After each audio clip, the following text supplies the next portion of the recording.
हम समजात अंग और समवृत्ति अंग, होमोलोगस ऑर्गन्स और एनालॉगस ऑर्गन्स पर बात करेंगे।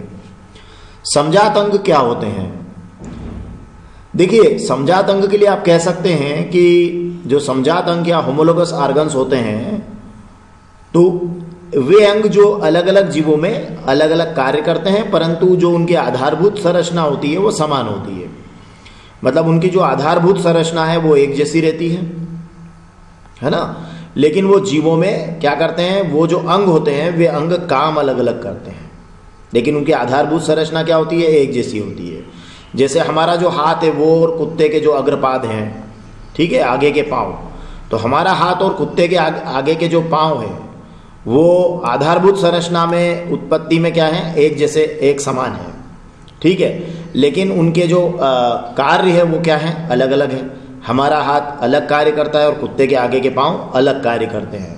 तो आधारभूत संरचना में समान है, मतलब बेसिकली जो उनका स्ट्रक्चर है वो क्या है, बेसिक स्ट्रक्चर दोनों का एक जैसा है, ठीक है, लेकिन उनके कार्य क्या है, अलग अलग है। तो उन्हें हम कहते हैं समजात अंग या होमोलोगस ऑर्गन। तो होमोलोगस ऑर्गन की डेफिनेशन में आप ध्यान दीजिएगा कि वे अंग जो अलग अलग जीवों में अलग अलग कार्य करते हैं, ठीक है। जैसे मनुष्य में हाथ है ना, और कुत्ते के अग्रपाद, ठीक है, मतलब हमारा हाथ और कुत्ते के अग्रपाद ये अलग अलग कार्य कर रहे हैं। ये अंग कैसे हैं, हमारा हाथ और कुत्ते के अग्रपाद ये क्या कर रहे हैं, अलग अलग कार्य कर रहे हैं, परंतु दिखने में, आधारभूत संरचना में ये क्या है, एक समान है। तो हम इनको कह रहे हैं कि जो इनकी बेसिक स्ट्रक्चर है वो क्या है, एक जैसी है, तो हम इनको कहते हैं समजात अंग, ठीक है। तो ये है समजात अंग या होमोलोगस ऑर्गन। इसके और एग्जाम्पल भी हो सकते हैं, जैसे पक्षी और मानव के पैर। पक्षी और मानव के पैर भी क्या है कि काम तो क्या करते हैं, अलग अलग करते हैं, है ना, परंतु उनकी आधारभूत संरचना क्या है, एक जैसी है। तो पक्षी और मानव के पैर भी आप इसमें ले सकते हैं। इसमें आप मेंढक और छिपकली के पैर भी ले सकते हैं कि इनकी जो स्ट्रक्चर है, बेसिक स्ट्रक्चर है वो एक जैसी है, परंतु मेंढक के पाँव अलग काम करते हैं और छिपकली के पाँव अलग काम करते हैं, और पक्षी के पाँव अलग काम करते हैं, मानव के पाँव अलग काम करते हैं, ठीक है ना। हमारे दांत और हाथी के दांत में भी क्या है, और आधारभूत संरचना क्या है, एक समान है, परंतु जो काम है वो क्या है, अलग अलग है। तो ऐसे जो अंग हैं जो अलग अलग जीवों में अलग अलग कार्य करते हैं और आधारभूत संरचना में क्या होते हैं, समान होते हैं, तो समजात अंग कहलाते हैं।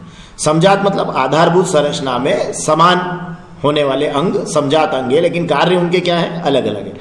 तो वे अंग जो अलग अलग जीवों में अलग अलग कार्य करते हैं और आधारभूत संरचना में समान होते हैं, समजात अंग कहलाते हैं। और इससे अलग अगर आप बात करें तो समवृत्ति अंग के बारे में अगर आप बात करें तो इससे थोड़ा सा भिन्न हम इसकी डेफिनेशन दे सकते हैं कि वे अंग जो अलग अलग जीवों में एक समान कार्य करते हैं, मतलब उन अंगों के कार्य क्या होते हैं, एक समान होते हैं, परंतु उनकी आधारभूत संरचना एक समान नहीं होती है, तो वो समरूप अंग या समवृत्ति अंग कहलाते हैं, ठीक है ना। तो वे अंग जो अलग अलग जीवों में एक जैसा काम करते हैं, परंतु आधारभूत संरचना में वो समान नहीं होते, काम उनके एक जैसे होते हैं पर आधारभूत संरचना में समान नहीं होते। तो बिल्कुल आप देखिए कि बिल्कुल इससे समजात अंग से ये समवृत्ति या एनालॉगस ऑर्गन्स बिल्कुल अलग हो गया है ना। यहाँ पर क्या है, अलग अलग कार्य करते हैं, यहाँ हो गया एक समान कार्य करते हैं। यहाँ लिखा आधारभूत संरचना में समान है, यहाँ लिखेंगे आधारभूत संरचना में समान नहीं है। तो एक्चुअली क्या है कि उन जीवों में वो जो अंग रहेंगे वो काम एक जैसा करेंगे, परंतु उनकी जो आधारभूत संरचना है वो एक जैसे नहीं है। फॉर एग्जाम्पल जैसे आप लेंगे तो आप लीजिए कि ये जो चमगादड़ है उसके लिए और पक्षी के लिए लीजिए, तो जो चमगादड़ और पक्षी के पंख हैं, है ना, वो समवृत्ति अंग है, एनालॉगस ऑर्गन है। उसका कारण क्या है कि चमगादड़ और पक्षी के अंग जो है एनालॉगस ऑर्गन कैसे है कि अगर अपन देखें तो चमगादड़ और पक्षी दोनों में देखिए, पहले यहाँ पर इस चित्र में देखिए तो चमगादड़ के पंख और पक्षी के पंख, है ना, वो एक समान कार्य करते हैं। कैसे, दोनों उड़ने में सहायक है, तो उनके काम तो एक जैसे हो गए। अब पंख है तो हम कहेंगे पंख है और एक जैसा कार्य करते हैं, मतलब दोनों उड़ने में क्या है, सहायक है। परंतु अगर आप उनकी आधारभूत संरचना देखें तो वो भिन्न है। जैसे कि ये चमगादड़ का जो पंख है वो मुख्यतः उसकी जो इलोंगेटेड फिंगर्स हैं, मतलब दीर्घित उंगलियां हैं, ये यहाँ देखिए इसकी दीर्घित उंगली की त्वचा के फैलाव से ये चमगादड़ के पंख क्या होते हैं, बने हैं। और पक्षी के जो पंख हैं वो उसकी जो आप कहें कि उसकी जो अग्रबाहु है, मतलब है ना, उसकी जो अग्रबाहु की त्वचा है ना, ऑल अलोंग द आर्म, मतलब पूरी आर्म, अग्रबाहु की जो आगे की जो बाहु है उसकी जो बाह है उसकी जो त्वचा है उससे, मतलब है ना, मतलब पूरी आर्म के जो फैलाव से, मतलब त्वचा के फैलाव से वो बनता है। तो ये बेसिक डिफरेंस है कि ये उसकी जो फिंगर्स है ना, जो उसकी दीर्घित उंगलियां हैं है ना, उसके फैलाव से बनता है, और पक्षी के पंख जो है उसकी भुजा के, मतलब अग्रबाहु के फैलाव से बनता है। तो फिर ये आधारभूत संरचना में तो समान नहीं हुए, क्योंकि एक उंगलियों के फैलाव से है तो एक भुजा के फैलाव से है।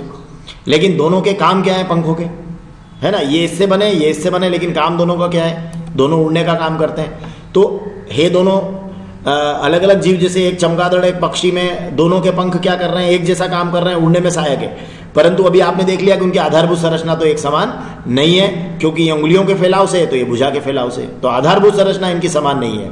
तो ऐसे अंग कहलाएंगे समवर्ती अंग या एनालॉगस ऑर्गन्स। अब अगर यहाँ तितली और कबूतर में अगर आप जाएंगे, जैसे कि एक एग्जाम्पल और ले लिया गया है तितली और कबूतर के पंख, तो आप देखेंगे कि तितली और कबूतर के पंख भी वही काम कर रहे हैं, दोनों उड़ने में क्या है, समान है, मतलब एक समान कार्य कर रहे हैं, पर आधारभूत संरचना में वो समान नहीं, क्योंकि तितली के अगर छोटे बिल्कुल सिंपल तरीके से अगर हम समझना चाहें तो जो तितली के जो पंख होते हैं उनमें हड्डियां नहीं होती है ना, तितली के पंखों में क्या है, हड्डियां नहीं होती, और कबूतर के पंखों में क्या है, हड्डियां होती है। तो हम यहाँ भी एक देख रहे हैं कि आधारभूत संरचना में तो समान नहीं है, क्योंकि यहाँ हड्डियां नहीं है, यहाँ पे क्या है, हड्डियां हैं। और तो इस तरह से हम देख सकते हैं कि ये कौन से अंग हैं, ये समवर्ती अंग या एनालॉगस ऑर्गन्स है। तो ये जो हमारे हम जो समजात अंग और समवर्ती अंग की बात करते हैं, तो उसमें हमें देखना है कि वे अंग जो अलग अलग जीवों में अलग अलग कार्य करते हैं और आधारभूत संरचना में समान होते हैं, समजात अंग कहलाते हैं। तो अलग अलग जीवों में जो अलग अलग कार्य करें और आधारभूत संरचना में समान हो तो हम कहेंगे समजात अंग। और ऐसे अंग जो अलग अलग जीवों में एक जैसा काम करते हैं और आधारभूत संरचना में समान नहीं होते, उन्हें हम समरूप अंग कहते हैं। तो आप तो एक काम कीजिएगा, जब भी आपको समजात अंग और समवर्ती अंग या समरूप अंग के बारे में अंतर करने को आए, एनालॉगस या होमोलॉगस और एनालॉगस में, या यूं कहें कि उनकी डेफिनेशंस आए, तो आप तो एग्जाम्पल से दिमाग में रखिएगा कि हमारे हाथ और कुत्ते के अग्रपाद है ना, तो हमारे हाथ और कुत्ते के आगे के पांव ये क्या है, ये समजात है ना, क्योंकि इनकी संरचना आपको बिल्कुल एक जैसी दिखाई देगी और काम क्या है, अलग अलग है। लेकिन अगर आप पक्षियों में देखें तो चमगादड़ और पक्षी के पंख अगर आप लें तो आप समझ जाइएगा कि ये समवृत्ति अंग है। तो इन एग्जाम्पल से याद रख सकते हैं, क्योंकि ये दोनों उड़ने में सहायक है, परंतु उनकी आधारभूत संरचना समान नहीं है ना। जैसे तितली और कबूतर के पंख, आप इसको भी समवृत्ति अंग की श्रेणी में रखिएगा एनालॉगस में, क्योंकि ये पंख है, दोनों उड़ने में सहायक है, लेकिन इसमें हड्डी नहीं है, इसमें हड्डी है। तो ये आप इस तरीके से भी इनके अंतर को समझ सकते हैं।